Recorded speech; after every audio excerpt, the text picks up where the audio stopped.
जय श्री कृष्ण दोस्तों, the incredible vlogger and explorer channel पर आपका स्वागत है। दोस्तों, आज से मैं आपको रोज़ बैसाख की कथा का श्रवण कराऊंगी, बैसाख के महत्व के बारे में बताऊंगी।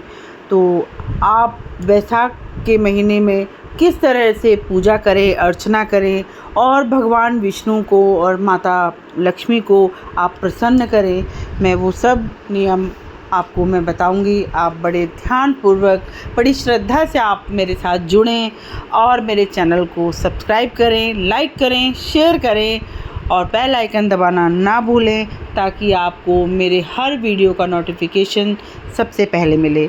तो दोस्तों, मैं आपको बैसाख माह में हर रोज़ इसी तरह से आपके सामने उपस्थित होंगी, आपको रोज़ की कथा का श्रवण कराऊंगी। तो आप मेरे साथ जुड़े रहें। तो दोस्तों, शुरू करते हैं। क्योंकि बैसाख हिंदू नववर्ष का दूसरा महीना है, मान्यता है कि इस माह में पूजा पाठ करने से सभी कष्ट और दुख दूर हो जाते हैं। ऐसा माना जाता है कि इस माह में कुछ उपाय करने से सुख और समृद्धि की प्राप्ति होती है और इंसान कुछ ही दिनों में माला माल हो जाता है।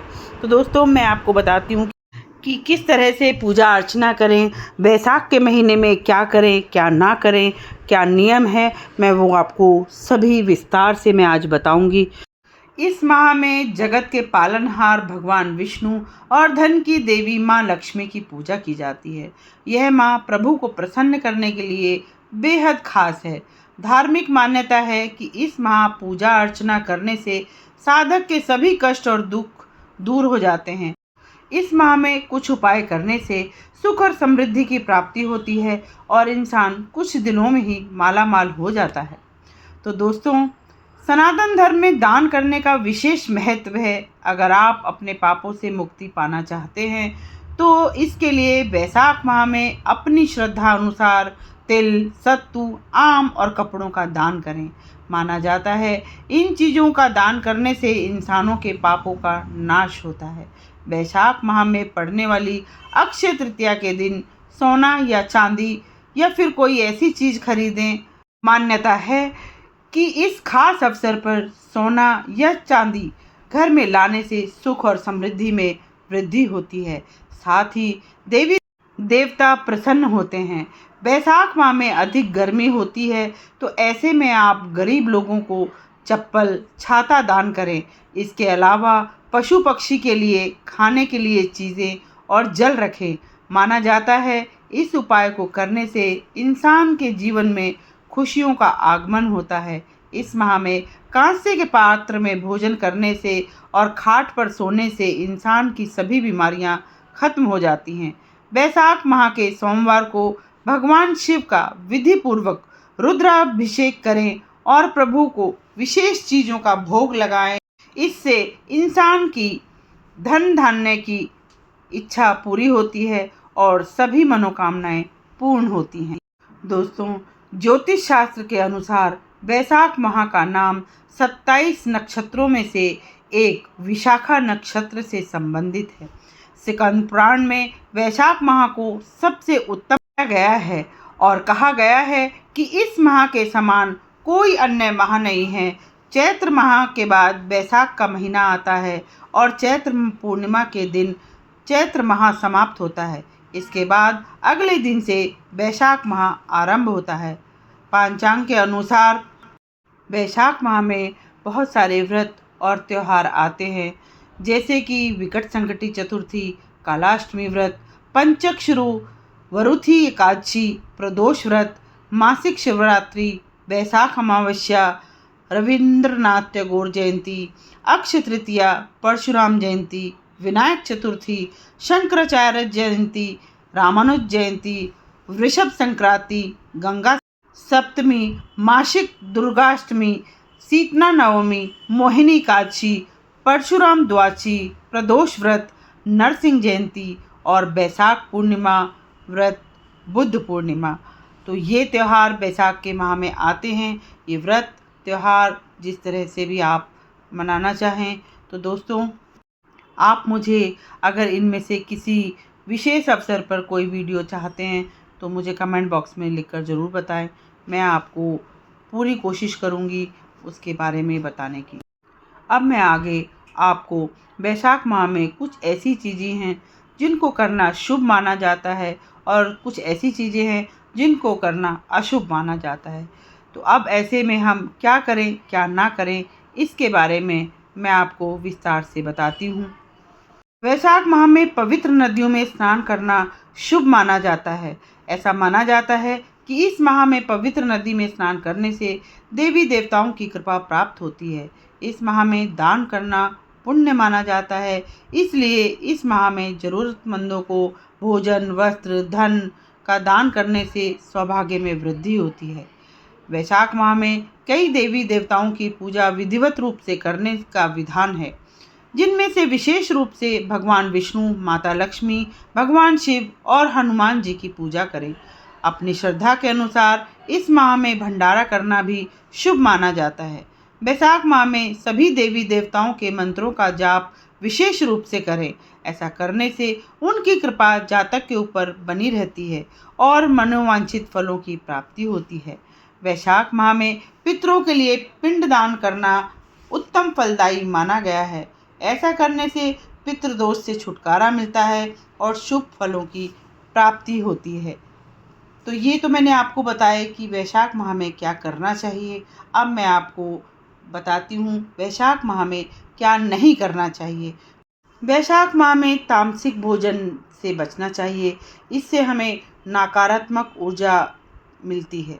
इस माह में झूठ बोलने से बचना चाहिए, किसी को भी आप अपशब्द ना बोलें। वैशाख माह में किसी भी व्यक्ति को बेवजह परेशान ना करें, साथ ही क्रोध करने से भी बचें। वैशाख माह में दिन में नहीं सोना चाहिए, इससे शुभ फल की प्राप्ति नहीं होती। वैशाख महीने में शरीर पर तेल लगाने से बचना चाहिए, अर्थात तेल की मालिश नहीं करनी चाहिए।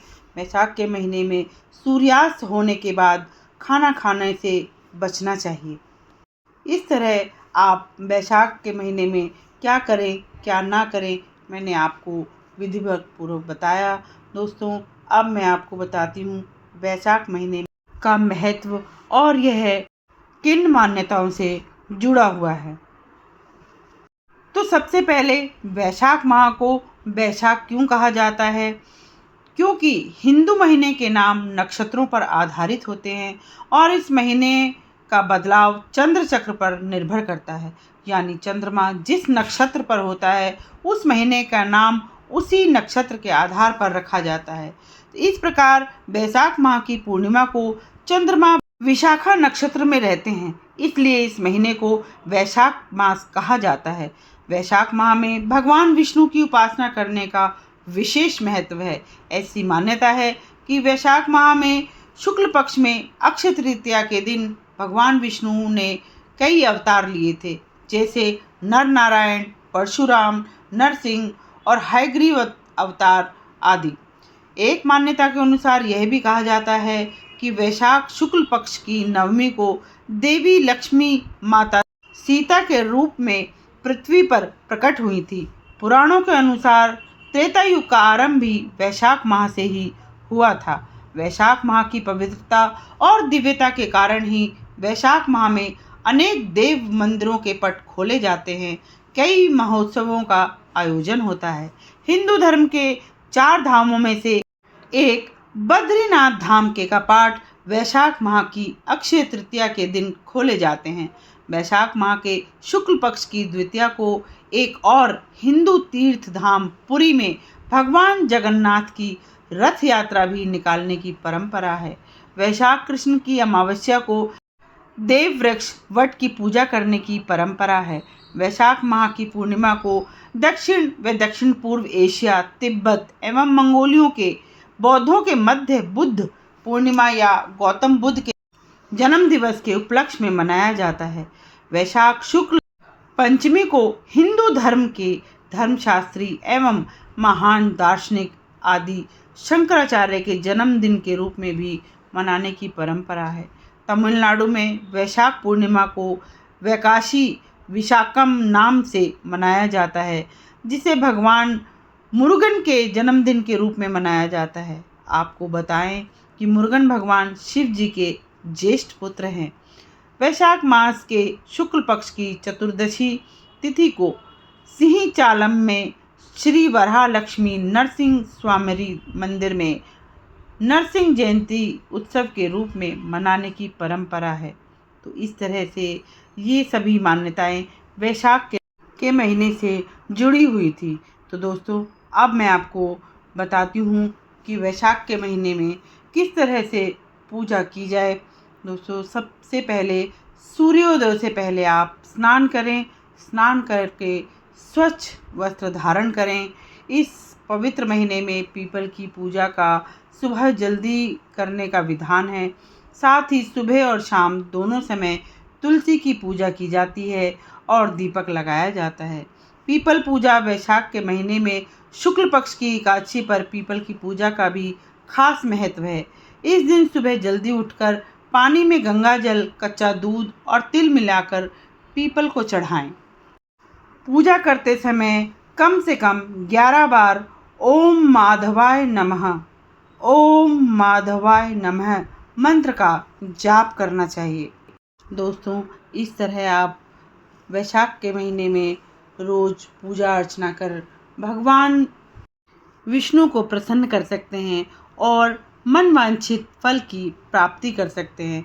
दोस्तों, मैं इसी इच्छा के साथ कि आप सभी की सभी मनोकामनाएं पूर्ण हों, आप सभी को भगवान विष्णु का और माता लक्ष्मी का आशीर्वाद प्राप्त हो, वैशाख महीने में आप सभी की सभी इच्छाएं पूर्ण हों, ऐसा मैं भगवान से प्रार्थना करती हूँ। तो मेरे साथ आप सभी एक बार जोर से भगवान विष्णु का मंत्र का जाप करेंगे। ओम माधवाय नमः।